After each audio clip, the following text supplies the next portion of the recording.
life-threatening illness. We speak of stress as if it were present in the world as something that attacks us. We say things like, I'm having an anxiety attack, as if anxiety is a combatant. But the stress in your body is rarely the result of external forces or entities attacking you. It is the result of the weakened connecting link to intention caused by your belief that ego is who you are. You are peace and joy, but you have allowed your ego to dominate your life. Here is a short list of stress inducing thoughts that originate in your ego self. It is more important to be right than to be happy. Winning is the only thing. When you lose, you should be stressed. Your reputation is more important than your relationship with your source. Success is measured in dollars and accumulation rather than in feeling happy and content. Being superior to others is more important than being kind to others. The following light-hearted way to stop talking yourself so seriously is from a book by Rosamund and Benjamin Zander. He is the conductor of the Boston Philharmonic titled The Art of Possibility. It illustrates in a delightful way how we allow ego to create many of the problems we encounter that we label stress and anxiety. Two prime ministers are sitting in a room discussing affairs of state. Suddenly, a man burst in, apo- apoplectic with fury, shouting and stamping and banging his fist on the desk.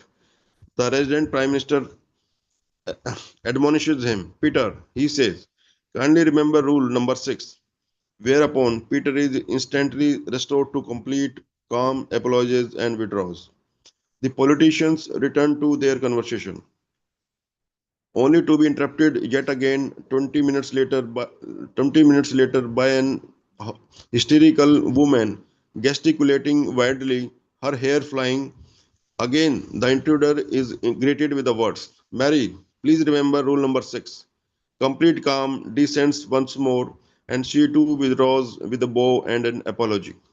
When the scene is repeated for a third time, the visiting Prime Minister addresses his colleague, My dear friend, I have seen many things in my life, but never anything as remarkable as this.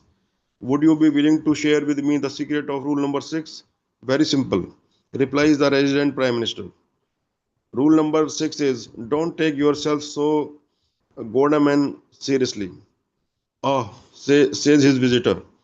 This is a fine rule. After a moment of pondering, he inquires, and what, may I ask, are the other rules? There are not any.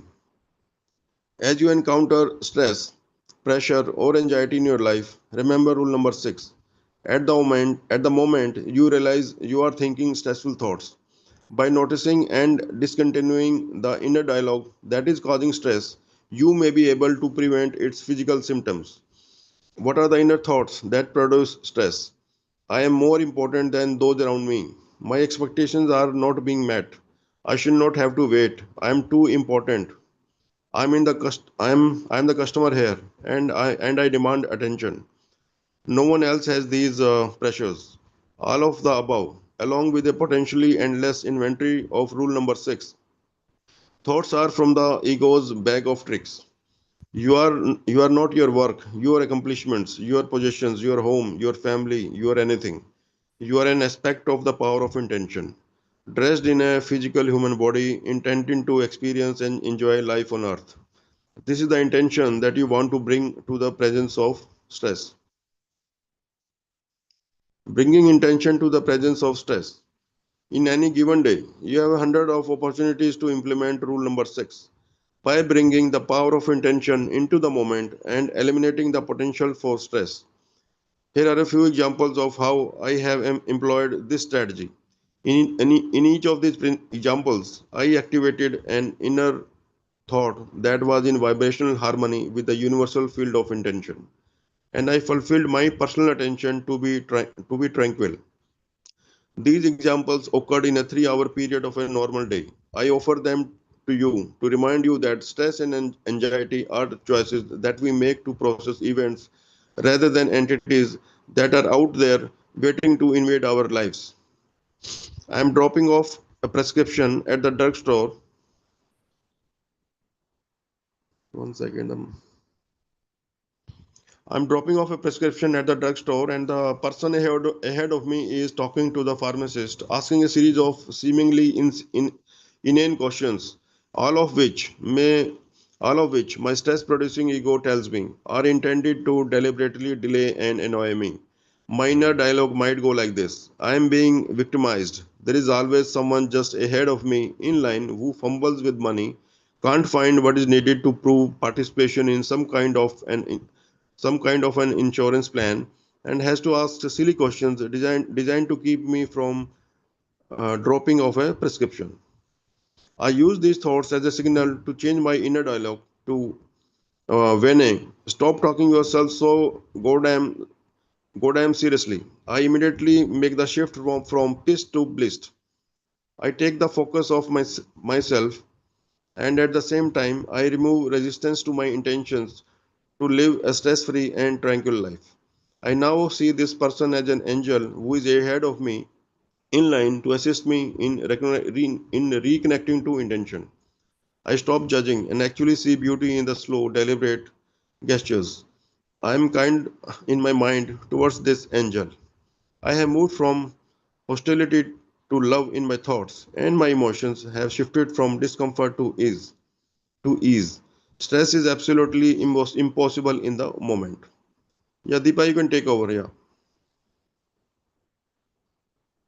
Thank you.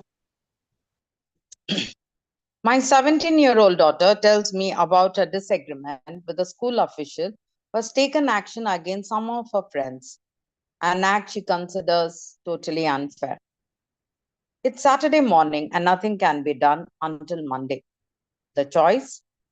Spend 2 days in misery replaying the details of a story and have a weekend of inner stress. Or remind her how to activate thoughts that will make her feel good. I ask her to describe her feelings. She responds that she is angry, upset, and hurt. I ask her to think about rule number 6 and see if there is any other thought she could activate. She laughs at me and tells me how crazy I am. But she admits it really doesn't make any sense to be upset for the entire weekend, and I am going to stop thinking thoughts that make me feel bad. On Monday, we'll do what we can to rectify the situation. I tell her, but for now, and now is all you have, put rule number 6 into play and rejoin the field of intention where stress, anxiety, and pressure don't exist. To fulfill the intention of this chapter, to live a stress free and tranquil life, you must become conscious of the need to activate thought responses that match your intention. These new responses will become habitual and replace your old habit of responding in stress producing ways. When you examine segments of stress producing incidents, you always have a choice. Do I stay with thoughts that produce stress within me? Or do I work to activate thoughts that make stress impossible? Here's another easy tool that will help you replace the habit of choosing anxiety and stress. Find magic words. I want to feel good. I want to feel good. In an earlier chapter, I described how your emotions are a guiding system informing you of whether or not you are creating resistance to your intentions. Feeling bad lets you know that you are not connected to the power of intention. Your intention here is to be tranquil and stress free. When you feel good, you're connected to your intentions, regardless of what goes on around you or what others expect you to feel. If there is a war going on, you still have the option to feel good. If the economy goes further into the toilet, you have the option to feel good. In the event of any catastrophe, you can still feel good. Feeling good isn't an indication that your call is indifferent or cruel. It's a choice you make. Say it aloud. I want to feel good. I want to feel good. Then convert it to I intend to feel good. I intend to feel good. Feel the stress and then send it the love and respect of the 7 phases of intention. The 7 phases smile and say hello to what you label as feeling bad. It's that feeling that wants to feel good. You must be to your feelings as your source is to you in order to counteract the desires of your ego. You must be to your feelings as your source is to you in order to counteract the desires of your ego. Many events will transpire in which your conditioned response is to feel good. Be aware of these outer incidents and say the 5 magic words. I want to feel good. In that precise moment, ask yourself if feeling bad is going to make the intention any better. You'll discover that the only thing that feeling bad accomplishes in response to outer situations is to plummet you into anxiety, despair, depression, and of course, stress. Instead, ask yourself in that moment what thought you can have that will make you feel good. When you discover that it is responding with kindness and love to the bad feeling, which is quite different from wallowing in it, you will begin experiencing a shift in your emotional state. Now you're in vibrational harmony with your source. Since the power of intention knows only peace, kindness, and love. This newly activated thought, which allows you to feel good, may only last a few moments, and you may go back to your previous way of processing unpleasant events. Also, treat that old way of processing with respect, love, and understanding. But remember that it is your ego self trying to protect you from its perception of danger. Any stress signal is a way of alerting you to say the 5 magic words I want to feel good. Stress wants your attention. By saying the 5 magic words and extending love to your bad feelings, you will have to begin the process of fulfilling your stated intention of being tranquil and stress free. Now you can practice activating these thoughts in the toughest of moments, and before long, you'll be living the message offered to all of us in the book of Job. You will decide on a matter, it will be established for you, and light will shine in your way. Job 22 to 28. Okay, it's from the Bible. You will decide on a matter, and it will be established for you, and light will shine on your ways. The word light in the biblical reference means that you will have the assistance of the divine mind of intention once you decide on a matter that is consistent with that light. I assure you that your decision to feel good is a way of connecting to spirit. It isn't an indifferent response to events.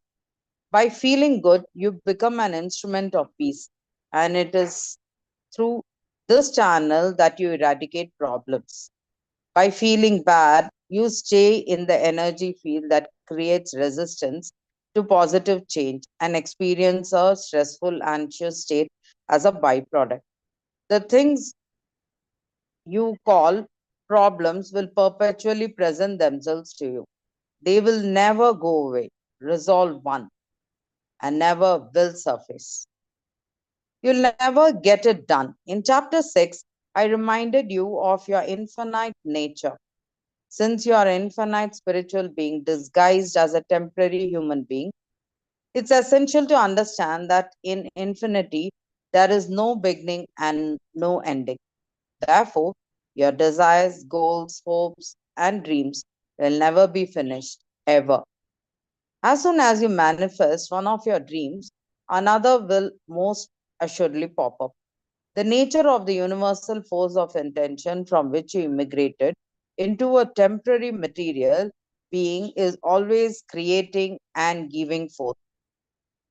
Furthermore, it is in a continuous state of expansion. Your desire to manifest into your life are a part of this infinite nature. Even if you desire to have no desires, that is a desire. Even if you desire to have no desires, that is a desire. Yeah.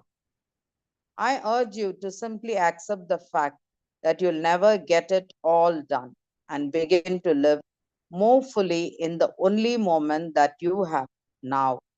The secret to removing the harmful effects of feeling stressed and under pressure is to be in the now.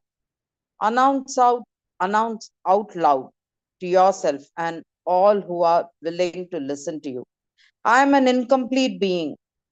I will always be incomplete because I can never get it done.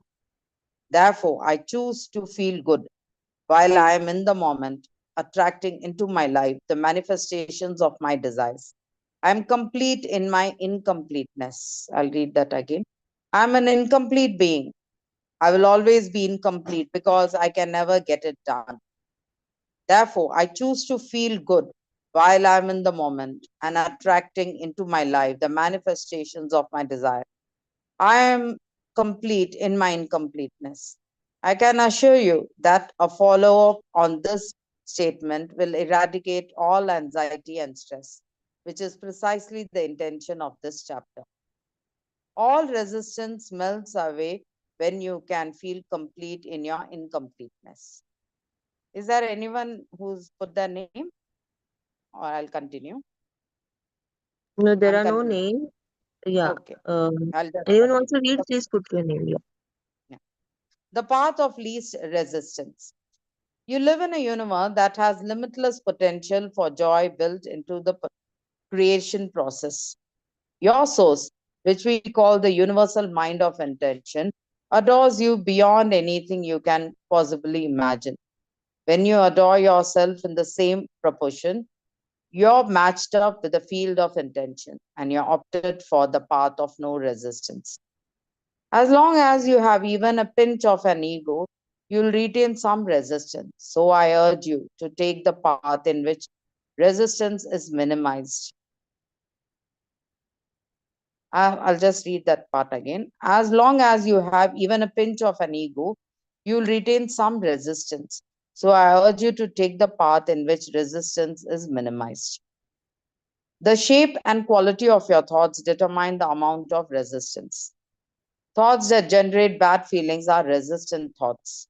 Any thoughts that put a barrier between what you would like to have and your ability to attract it into your life is resistance.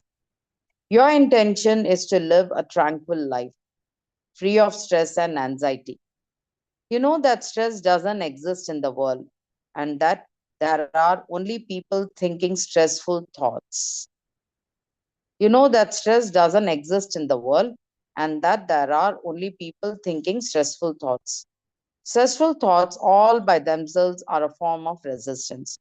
You don't want stressful, resistant thoughts to be your habitual way of reacting to your world. By practicing thoughts of minimal resistance, you will train yourself to make this your natural way of reacting, and eventually you'll become the tranquil person you desire to be, a stress free person free of the disease. Wonderful. I'll just read that line again. By practicing thoughts of minimal resistance, you will train yourself to make this natural way of reacting, and eventually you'll become a tranquil person you desire to be, a stress free person free of the disease that stress brings to the body. Stressful thoughts, all by themselves, are the resistance that you construct that impedes your connection to the power of intention. We are in a world that advertises and promotes reasons to be anxious. You have been taught that feeling good in a world where so much suffering exists is an immoral stance to take. You have been convinced that choosing to feel good in bad economic times, in times of war, in times of uncertainty or death, and in the face of any catastrophe anywhere in the world is crass and inappropriate. Since these conditions will always be in the world, someplace, you believe You can't have joy and still be a good person. But it may not have occurred to you that in a universe based on energy and attraction, thoughts that evoke feeling bad originate in the same energy. So that attracts more of the same into your life. These are resistant thoughts. Here are some examples of sentences on the path of resistance, which are then changed to sentences on the path of least resistance. I feel uneasy about the state of the economy. I've already lost so much money. I live in an abundant universe. I choose to think about what I have and I'll be fine. The universe will provide. So if the thought is, I feel uneasy about the state of the economy, I've already lost so much money, we should reframe it and say, I live in an abundant universe. I choose to think about what I have and I'll be fine. The universe will provide. So if we have a thought like this, I have so many things to do that I can never get caught up. You have to reframe it as, I'm at peace in this moment. I'll only think about the one thing I'm doing. I will have peaceful thoughts. If we are thinking, I can never get ahead in this job, we have to reframe it. I choose to appreciate what I'm doing right now, and I'll attract an even greater opportunity. If our mind is saying, my health is a huge concern, I worry about getting old and becoming dependent and sick, we have to reframe it as, I am healthy and I think healthy. I live in a universe that attracts healing and I refuse to anticipate sickness. If our thought is, my family members are causing me to feel anxious and fearful, we have to reframe it as, I choose thoughts that make me feel good and this will help me uplift those family members in need. If you are thinking, I don't deserve to feel good when so many people are suffering, you have to reframe it as, I didn't come into a world where everyone is going to have the same identical experiences. I will feel good, and by being uplifted, I'll help eradicate some of the suffering. The thought is, I can't be happy when the person I really care about loves another and has abandoned me. You have to reframe it as, feeling bad won't change the scenario. I trust that love will return to my life if I'm in harmony with the loving source. I choose to feel good right now and focus on what I have rather than what's missing. All stressful thoughts represent a form of resistance you wish to eradicate. Change those thoughts by monitoring your feelings and opting for joy rather than anxiety. You will access the power of intention. Making your intention your reality. Below is my 10-step program for creating a stress-free, tranquil life. Step 1. Remember that your natural state is joy. You are a product of joy and love. It's natural for you to experience these feelings. You'll come to believe that feeling bad, anxious, or even depressed is natural, particularly when people and events around you are low energy modes. Remind yourself as frequently as necessary. I come from peace and joy. I must stay in harmony with that from which I come. I came in order to fulfill my dreams and desires. I choose to stay in my natural state. Anytime I'm anxious, stressed out, depressed, or fearful, have abandoned my natural state. Step 2. Your thoughts, not the world, cause you stress. Your thoughts activate stressful reactions in your body. Stressful thoughts create resistance to the joy, happiness, and abundance that you desire to create in your life. These thoughts include, I can't, I'm too overworked, I worry, I'm afraid, I'm unworthy, it will never happen, I am not smart enough, I'm too old or young, and so on. These thoughts are like a program to resist being tranquil and stress free, and they keep you from manifesting your desires. Step 3. You can change your thoughts of stress in any given moment and eliminate the anxiety for the next few moments or even hours and days. By making a conscious decision to distract yourself from worry, you have inaugurated the process of stress reduction while simultaneously reconnecting to the field of an all creating intention. It is from this place of peace and tranquility that you became a co creator with God. You can't be connected to your source and be stressed at the same time. This is mutually exclusive. Your source doesn't create from a position of anxiety, nor does it need to swallow depressants. You have left behind your capacity to manifest your desires when you don't choose in the moment to eliminate a stressful thought. Step 4. Monitor your stressful thoughts by checking on your emotional state right in the moment. Ask yourself the key questions. Do I feel good right now? If the answer is no, then repeat those 5 magic words. I want to feel good. Then shift to I intend to feel good. Monitor your emotions and detect how much stress and anxiety producing thinking you are engaging in. This monitoring process keeps you appraised of whether you're on the path of least resistance or going in the other direction. Step 5. Make a conscious choice to select thought that will activate good feelings. I urge you to choose your thought based exclusively on how it makes you feel rather than how popular it is or how well advertised. Ask yourself, does this new thought make me feel good? No. Well, how about this thought? Not really. Here's the other. Ultimately, you'll come up with one that you agree makes you feel good, if only temporarily. Your choice might be the thought of a beautiful sunset, the expression on the face of someone you love, or a thrilling experience. It's only important that it resonates within you emotionally and physically as a good feeling. In the moment of experiencing an anxious or stressful thought, change to the thought you choose, which makes you feel good.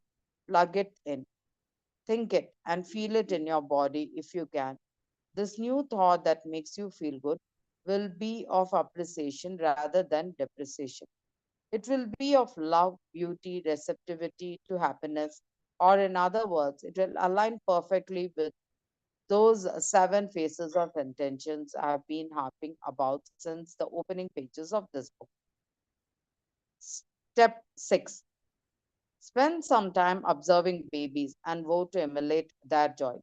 You didn't come forth into the world to suffer, to be anxious, fearful, stressful, or depressed. You came from the God consciousness of joy. Just watch little babies. They have done nothing to be so happy about. They don't work, they poop in their pants, and they have no goals other than to expand, grow, and explore this amazing world. They love everyone. They are completely entertained by a plastic bottle or a goofy face.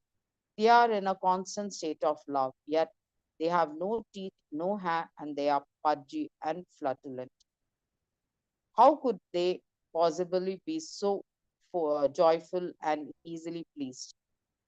Because they are still in harmony with the source that intended them here, and they have no resistance to being joyful.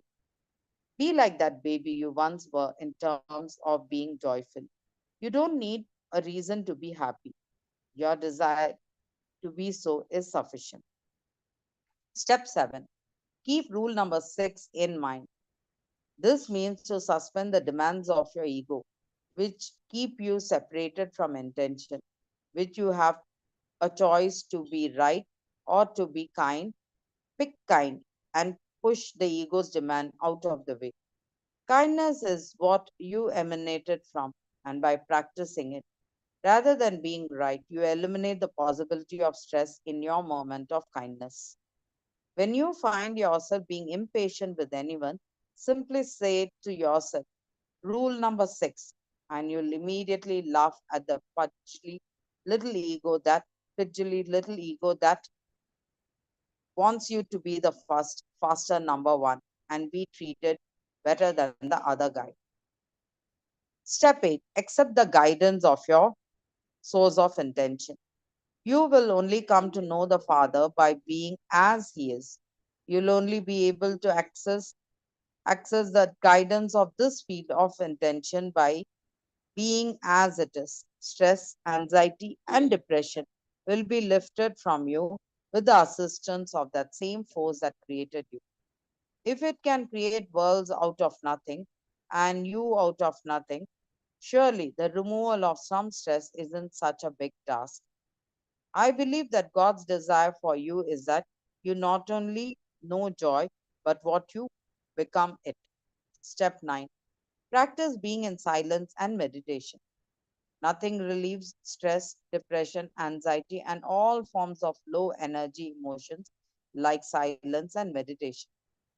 Here, you make conscious contract with your source and cleanse your connecting link to intention.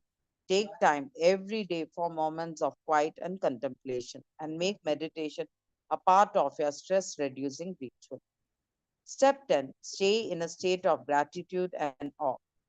Go on a rampage of appreciation for all that you have and all that you are and all that you observe. Gratitude is the 10th step in your every 10-step program for manifesting your intentions because it is the surest way to stop incessant inner dialogue that leads you away from the joy and perfection of source. You can't feel stressed and appreciative at the same time. Okay, I'll just leave this conclusion. I conclude this chapter on your intention to lead a tranquil life with a poem by the famous Bengali poet of Calcutta, Rabindranath Tagore, one of my favorite spiritual teachers. I slept and dreamt that life was joy. I awoke and saw that life was service. I acted and behold, service was joy. I slept and dreamt that life was joy. I woke and saw that life was service, and I acted and behold, service was joy. It can all be joy in your inner world. Sleep and dream of joy. And remember, above all else, you feel good not because the world is right, but your world is right because you feel good. Thank you. That was wonderful. Yeah, you can And just that ends reread the this chapter. last line if you want. You feel good. Uh, the last line. Yeah, Yes, yes. one second. Uh, it can all be joy in your inner world. Sleep and dream of joy, and remember above all, you feel good not because the world is right, but your world is right because you feel. So that ends the chapter Wow. 11. Yeah, yeah. So I if think this is anyone the last knows one. Rabindranath Tagore's poem in its original version, maybe Pinaki sir will know. Can Yeah, maybe we'll check. that would I be don't know, very but beautiful. this is not the original version. Or like Yeah.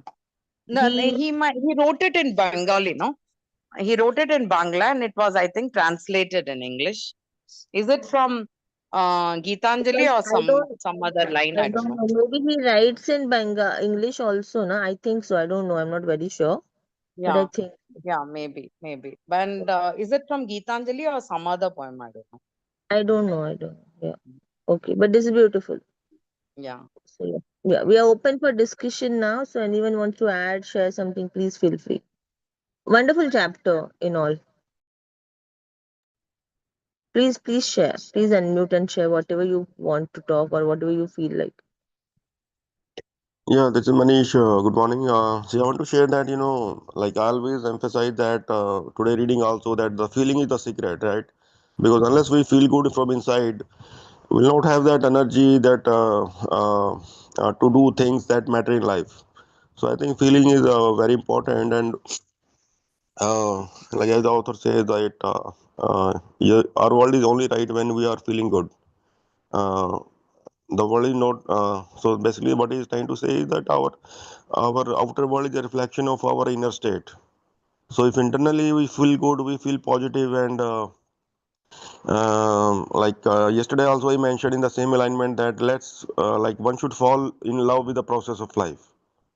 See, the thing is, our natural, human natural tendency is to feel, to find comfort, but that's not the process of life.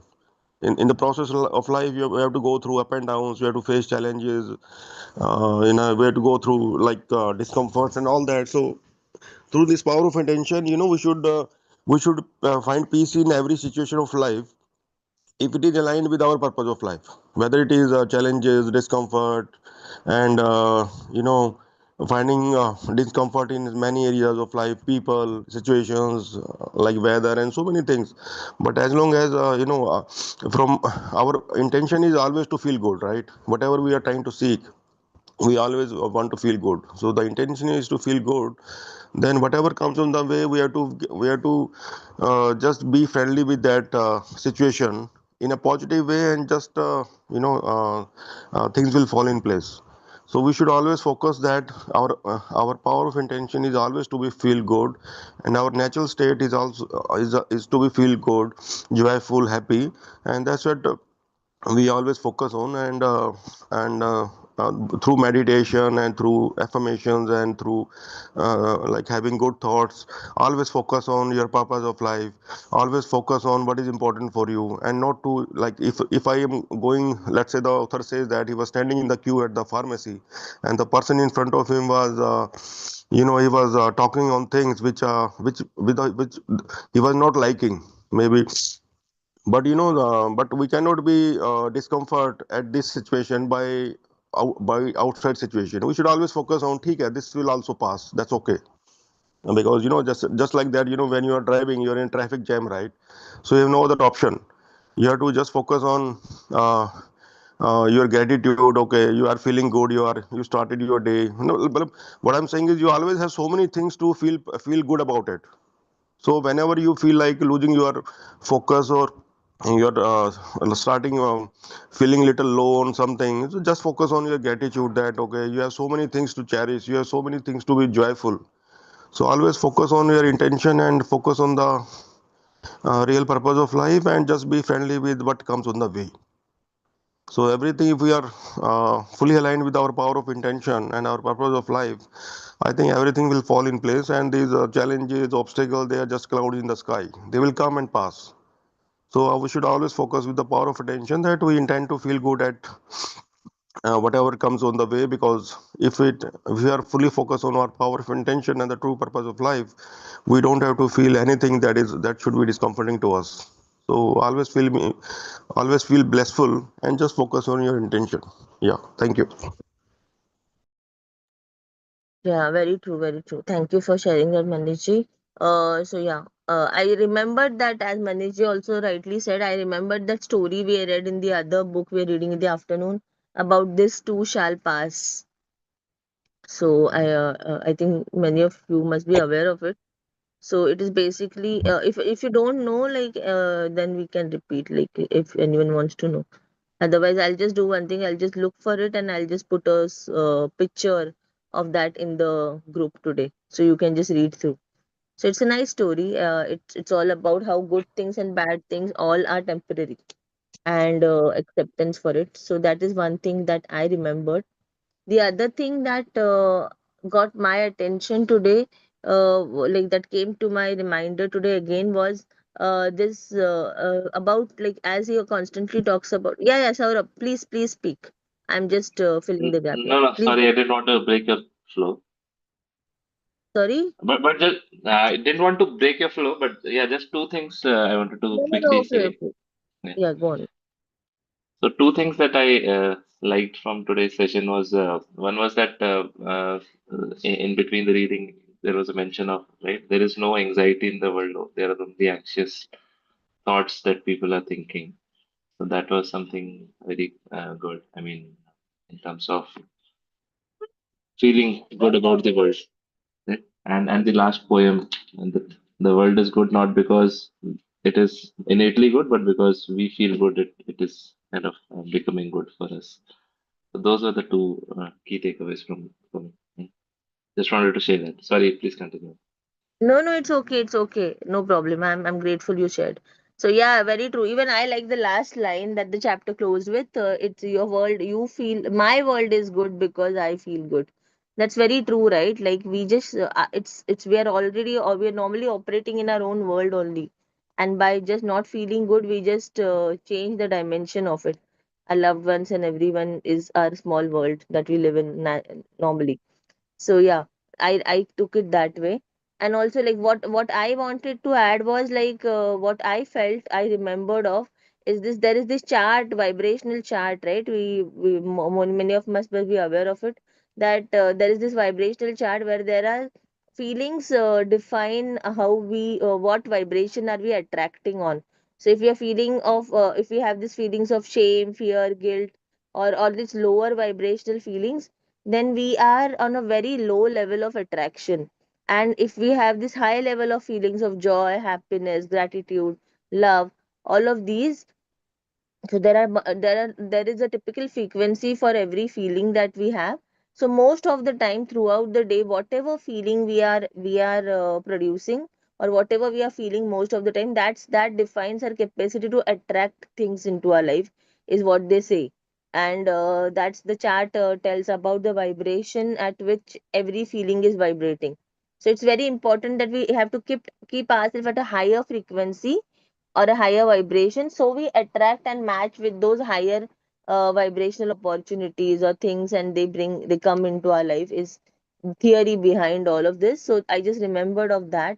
And yeah, the similar way, like even I love the Tagore story line, and I love how these Western authors keep repeating and mentioning our Indian authors or versions or things, and that is very intriguing. So it's beautiful. So I like that part too. And again, yeah, that story, as I said, like this too shall pass wala story, and the vibration part. And that this reminds me of the secret shifters, that even if anyone has read this book, The Secret, in The Secret, they talk about the secret shifters. So it's basically having a joy list of your own. And whenever you're feeling low, it's important to bring yourself and uplift yourself. Like we need not depend on others to do that. If we have some people like that, it's great. Otherwise, it's good to it's important that we uplift our own moods, and we feel better. And today the chapter and the author explained it in a very different way, like connecting it to intention. I was not aware of this part of it, but that was interesting. So just it's just like having a joy list, and maybe listening to music, listening to any song, whatever makes you feel good, at least temporarily, but that becomes a habit. Eventually developing the muscle is what I feel about feeling good. Otherwise we are practicing feeling bad, and we're giving too much importance to it, like then that becomes a natural state. So we need to be very careful around it, is what I feel. And as we are all like, as humans, I think there is a lot of drama. We are very drama addictive. So either we are experiencing the drama outside, with people, with surroundings, or this inner drama is going on, which we get where we get victimized, and we always want to be in a victim state, like subconsciously. So it happens very naturally for us, because fear is dominating source of feeling, coming from the ancestral and all of that things. So I think we have to be consciously making changes towards it. So that's what my realization. Yeah. Anyone else, please add. Yeah. So what the part which I read, it primarily was the writer focused on um, whatever happens in the world. There's war, that is catastrophe, and a lot of bad things happening around us. And some people feel very bad, that we are feeling good. The world might be judgmental about our state of bliss and happiness, in spite of the economy being in a downfall, catastrophe, war, and disease, and bad things happening. But the writer says, in spite of all these bad things happening around the world, we do have the right. We should be at peace, be happy, joyful, and we should not let those negative things the stressful things happening around us, imbibing into us, filling us with depression or stress. In fact, we should repel it. We should resist these bad feelings, if at all anyone is talking about it also. Because a blissful state, a happy state, a stress free state is extremely important so that we can uplift others. If we are depressed, then we can't uplift others. So it's very important, very essential that we stay in a state of happiness, whatever be the condition, whatever it be. Maybe in our extended world, in our own family, in our inner circle, whatever is happening, we have to be very positive. We have to resist the stress, and we have to feel positive.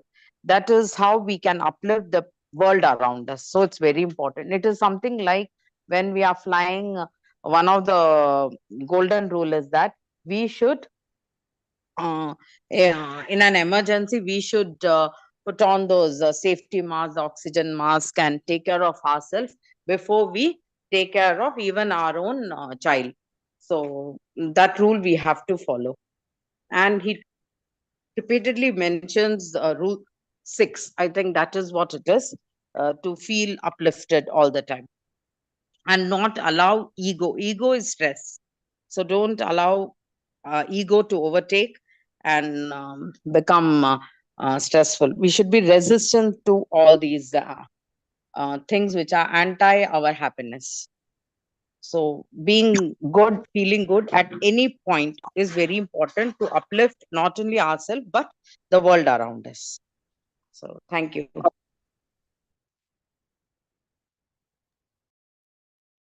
So yeah, and Manish, you want to speak something? Yeah, just want to add to what I just shared. I think, see, the thing is, our mind is like a radio station, right? So we have to tune it to the right frequency, like frequency of love, frequency of positivity, frequency of gratitude, and things like that. So if we focus on tuning to that frequency, our mind create that neuro patterns and so many stuff, this scientific things, and and that we then it our then we our that frequency that get attracted to the frequency of the universe, and our positive feelings and positive thoughts will attract similar kind of thoughts, situations, experiences, people, and so that we can feel better and feel happy and feel blessed to live a good life. I think thinking matters a lot. And all. And just with the power of intention, I think the more powerful is that we should always focus, like by living in the end, like how what we want to become in life. If we have that focus, continuous focus in our mind, whenever we feel like a bit stressed or bit like low of energy, things like that. I think all these thoughts and feelings, they makes a lot of meaning, and they make us keep positive, and help us stay motivated and keep working on our goals. And one more important thing I say that let's just like that, if you have to enjoy the fruit, you have to cut it, right? You have to cut it, you have to peel it, and then you have to enjoy the taste of it. And just like that nariyal pani also, you have to cut it to get the water out of it, right? So so the challenges, these like whatever call it, discomfort, challenges, and they're just like, you have to just accept it as a process of life. They are not stopping us to do something. They are just, you can say, just accept it as a process of life, and just feel that they are also supporting us to do what we really intend to do through our power of intention and through the purpose of life. I think just whatever we feel discomforting, just be very friendly to that. When you face a challenge, just say, oh, I love that challenge, right? Because that's how you grow. So just be friendly with the process of life. Just fall in love with the process of life, and I think it just like get comfortable with your situation, right? When you get comfortable with the situation by whatever thoughts, your mindset, I think things get fall in place. And we should be patience. We should have a lot of patience in seeing that, okay, if I'm working with my core values, my discipline, mindset, and all those things, eventually I'll get to my purpose of life. And one more thing is, as I work on a day-to-day basis in my business and so many things, I get stressed out a lot in the daytime. But what I do is, after in the evening, I just like 1 hour or 2 hour, I'll go for some my favorite song, music or something. I'll, eat a good meal or something. I think we should also, celebrate life on a daily basis after we work. That is also important, because that's make us feel motivated and feel happy about it. Because unless we don't feel happy on a regular basis, our motivation can go down. So we need to find ways to be happy and joyful at on a regular time. I will say every single day. So, and building a life of core values and discipline, I think that makes a lot of difference, because it's just like whatever you focus on, your energy goes. So one should focus on his core values, and I think that's the way to be successful and to have a like a happy life. I think. Yeah. Thank you. Yeah, thank you, thank you. Yeah, very true, very true. I just want to add one more important point I feel which is need to be addressed here is sometimes what happens in the attempt to feel good, people become very extremely positive. That is toxic positivity. We call it toxic positivity nowadays. It's like we are totally dismissing the feelings of either ourselves or other person, and I think that is also not a way of like addressing these things, right? Because it's very important that we process our feelings, we understand them, and we have to take it as a feedback, rather than dismissing it completely. We have to make sure that we address them, we acknowledge them, and we give we it's like basically this is like an example, like how would you treat your child or someone very close to you if that person comes to you with the same problem or the same thing that you're going through right now? So what would you tell that person? So it's one of the exercise that we can follow, that because if we are going through something, we the self love quotient is not so high sometimes, that we will be being hard on ourselves at times. But if our child comes to us with the same problem, you'll be very kind and you'll explain that, and give them some different kind of feedback and motivation. Maybe not completely dismissing their feelings, but guiding them in a better way. So I think that is what we have to do. We have to be our self coach at times, and we have to just raise higher to what we are feeling right now and address it, and then move on is what I feel is very important. Otherwise, I have found many people, and even in my family, I have people who are like always positive. That they will totally not pay attention or not even address that there is something wrong going on here, or I'm not feeling good or some about something. They will not talk about it. They will not want to discuss it. They'll be like, no, no, no, talking about all this negative, just it's not good. It's not healthy. Let's be positive. Let's be positive. I think that's not how it should be. It should be like we should be able to address those problems also from the feeling perspective, and then move on is what I feel. So I just wanted to highlight that, because this is normally a misconception which comes when it's all about when we talk about raising our feelings and feeling positive and all of that. So I just wanted to we don't have to dwell in that place of feeling negative or stressed or whatever, but we have to address them for sure.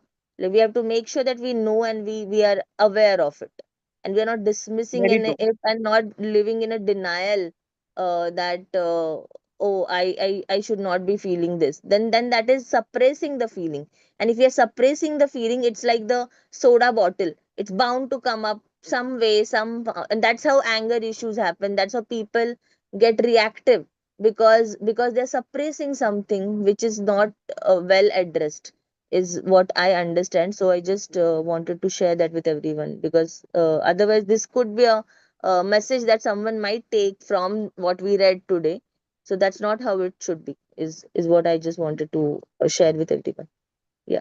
Yeah, very true, Mansi. What you said is like, yeah, we can't blindside something which is very bad happening around us and we are experiencing it, and someone saying, no, it is not like that, think positive. It immediately doesn't go away. Very true.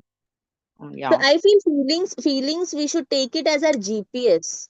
Just like yes, just like when we are on a path, our feelings are like the navigate that helps us navigate through the process. because they tell us, okay, you're feeling good, that means you're on a right path. If you're feeling bad, there has to be something that needs to be changed. So you have to understand that, okay, I need to change my direction, I need to change my method, something, and then you have to again come back to feeling good. But it's not like about giving up or changing the path altogether, or Mm. I don't know what. So just So the wanted to. question we can ask ourselves and the people who are going through that, is not saying it is not like that. Instead, we can phrase it like, what can I do so that you come out of that stress, anger, or whatever your negative thing you're going through, or what you can do. So, and what I can do to help you in doing that act, which will make you come out of that Yeah, depression, that for ourselves. bottom. Very true, very true. Like it's like We have to, addressing the problem, taking it as a with a feedback. solution thinking. What Yeah, and thinking. asking what can be done to resolve it. Yes, very true. Even when it comes to ourself or our self talk, we have to address it like in a way that, so what can be done about this? Taking this feeling as a feedback, not like And that is the dismissing it. kindness, love the writer is actually talking about.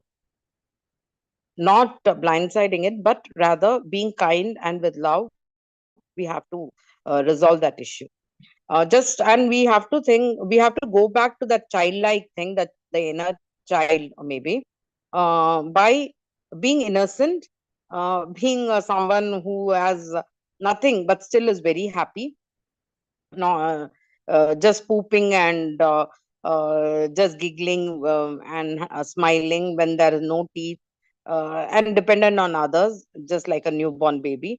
We should come back to that state. That is very important. And he also says one more thing: stresses around, we feel the stress, we think there is stress problem, actually doesn't exist. Is somewhere he said like that. And yeah, but yeah, the problems do exist. That's why we feel the stress. But to think of it with a solution perspective is very important. Yeah, thank you.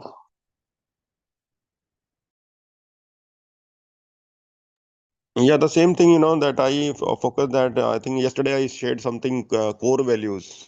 Core values. One should have his or own core values, that how you want to live your life, and core values are just like it will keep you proper in your driving lane, so that you don't drift from your driving lane, and can drive smoothly.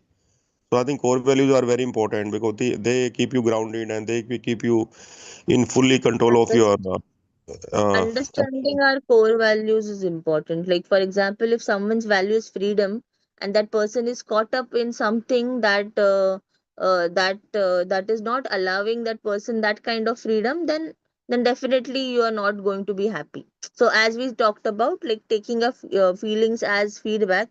So basically, for me, I loved my job when I was working in my jobs. So I loved my work and everything, but later on, like when I took this test for myself with some of the coach, and I realized that, oh, my core value is freedom. So I want, so that is how I was not really very happy being caught up, because as a designer, or as in the advertising industry and all of that, you are very caught up. Like, you have to work 24, like it's not 24/7 exactly, but you have to work long hours. And like, although the work there is a lot of fun and creativity, but still you are tied to the job, and you're not like, I did not get this opportunity to like express myself fully or things like that. So that was somewhere disaligning with my core values. And when we understand our core values, authenticity is one of my this thing. So anything, anyone telling lies, anyone not, so that somewhere puts me off. So sometimes it's like other person who do not have that value, maybe little bit okay with it. And the core part of this is that your spouse could have different core values than you, or even your very close person, your child or someone, might have a very different set of values than what you have, and that is where the clash many a times keeps happening. If punctuality is your core value and the other person is not having, or not, it's not that important for that person, then there is bound to have some friction around that. So that's yeah, very well pointed. That is one part of understanding these things, like getting aware of our values really helps us link and understand many things that we experience in our lives. So yeah, very true. So Yeah, yeah, I think we are done. Okay. Manish ji is also, I think he got off by mistake or something. Okay, I think we are done. Are we done? So we can close the room, or anyone wants to share something quick if they have not shared. Pranavi, Pallavi, Rajesh, you haven't spoken anything, so you want to share something? Good morning to all. Uh, what all you said is absolutely true. But then coming to the implementation part, it's not really that easy. But then these days, I'm able to achieve all these conditions by taking one sadhana regularly and ritually. So when you take a sadhana, you seriously need not think about the awareness or non-awareness. You will be prepared in such a way that, for example, let us take the scenario that one person is punctual and the other person is not punctual. So in that kind of scenario, when you do a particular sadhana, I mean, when you are in union with the universe, especially at a particular time, uh, you seriously don't get irritated looking at their manners or discipline or whatever. Before that, I used to get really angry. If a person is late or if he's not on time, I used to get irritated. But now, too, I'm like, it is his behavior and it is his samskara. So these days I got the habit of, leaving it. In the sense, at that particular moment, with the universal this thing, I'm able to get detached from that condition. I mean, I'm not able to, I'm not getting that disturbed. So similarly, in the other cases also, the courage of saying no is really a tough part in the person's relations and all. But then immediately my awareness, looking into the opposite person's personality, I'm just taking a step back right from the stage one itself. So I think these all awareness would come if you do a sadhana regularly and ritually. And yeah, that's what I thought of sharing. Yeah, thank you all. Yeah, that was a beautiful share, because yes, it's you actually nailed it by telling the how. So Yeah. basically, this is one way of living out of stress. So the chapter today was about living stress free and tranquil. So it's also about, as the author mentions in the earlier chapter, about japa. So japa, yoga, and any other things like meditation, or even being with doing your hobby, like a ritual, and like basically like they will call it like baitak, right? So you sit together, you sit with yourself for something, and you do it with focus and attention, that trains your mind, and that builds that muscle of patience, acceptance, and all of those things. And I think that helps us in every area, dealing with situations and people also differently, and that plays a bigger role. So and that helps us to be stress free in a very, very, very practical way. So just building that muscle is very important. So very true and very well said, Pranavi. Yeah, very true. And I do yeah, agree. and one more thing is there is something called as loop of thought. For example, if you see the person, you would definitely see that there is, if there is some disturbance, and if you repeat it again, no, it's better to avoid in the step one. So you should be very aware that, that loop, you are not supposed to fall in that loop of thought. So when I see certain personalities, I'll immediately reframe to myself that this is a loop of thought or something like that. So immediately I'm getting aware and then moving away. Before that, I used to really fall in that loop again and again. Now, though, Loop of thought, you said. yeah, yeah. For Okay, example, yeah, yeah. yeah, a few people, if you interact with them, knowingly or unknowingly, at the end of the day, you'll fall in a certain condition. I mean, you may not feel happy speaking to that person, or you may feel sad after, disconnecting the call or disconnecting the talk from the It's person. energy, yeah. You feel the energy, and your Yeah, energy of the other person is contagious. Like yeah, if you happy people, you feel happy.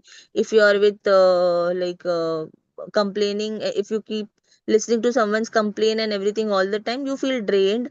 So yeah, yes. I do agree. So these days, I'm just naming them as draining personalities, and I'm not going to them that easily. And if I'm going, also, I'm like preparing myself beforehand that I should be detached from this person, attachably detached.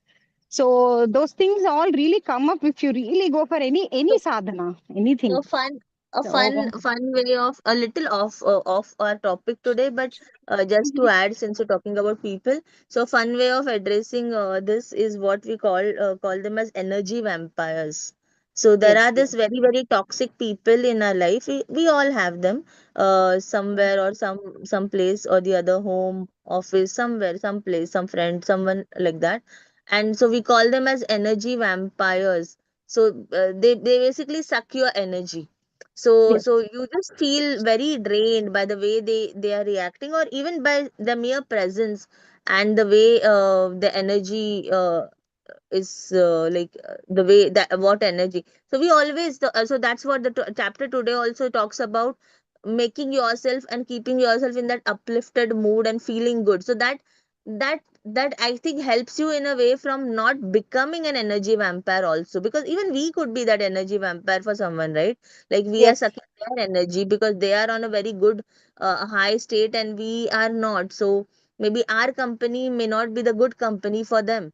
So true, it keeps you on a better state, so that's how you spread joy all around, like you spread that better energy, so that just by it happens, right? Like when you enter a space, for example in the temple especially, or places like that where it's all sacredly taken care of, you feel good. So that's the energy you feel of that place. It happens with people. When you just come in contact with some people, you just feel good, because maybe that person is maintaining that state by some sadhana, or by a simple sadhana could also be just having clean thoughts, or having not thinking bad about anyone, just being not judgmental, being more accepting. It could be like that. So I try to practice.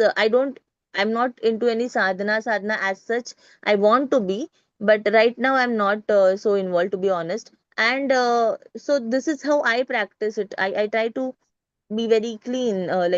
So I feel even that helps a lot, in a way. So yeah, yes, yes, very it true. works, Nancy, it works. Consciously, you can be aware, and that's what the author has also told. No, like each and every second cleaning can happen with the reframing the sentence like. I'm successful, and I seriously don't remember those two lines. Only he has given two lines, and consciously Yeah, he asked. yesterday we read something where he said that it's important that we I don't know if he used the word clean, but he used that you have to make sure that your connection with the intention is always you. Yeah, I think he used the word clean. I think so. You have to keep he yeah he so has that just given so that it's only stronger. yeah Yeah. one sentence he has given, and he asked us to rethink and again use that thought again and again, so that instantly at that particular moment you can get cleaned.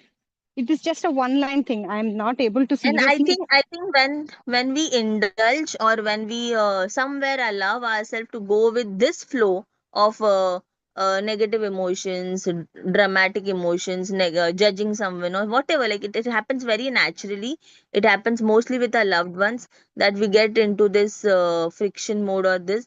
So I think that somewhere creates that what we call like that non like it just pollutes that pipeline, we would say, so in a way. Yes, So yes, so I yes, think we need to be aware of it, and we need to keep it cleaning, is what I understood from that reading that we did yesterday. So yes. yeah, very true. Thank you, wonderful this thing. Anything you want to share, Pallavi and Rajesh, or we can just close the room? I think anyway all are left. Anything quick? Just Any aha moment, any share, any takeaway? Yes, just Pallavi. good day. Okay, yeah. Okay, then thank you everyone. See you all Yeah. tomorrow. Thank you so much to all you all. Have a I nice don't day. Bye think bye. we'll I don't think we'll finish this book this week. So next week we'll finish it. So it's okay. Yeah. Okay. Thank you. Bye bye. Take care. Yeah. Bye bye. Bye See you bye. all. Yeah.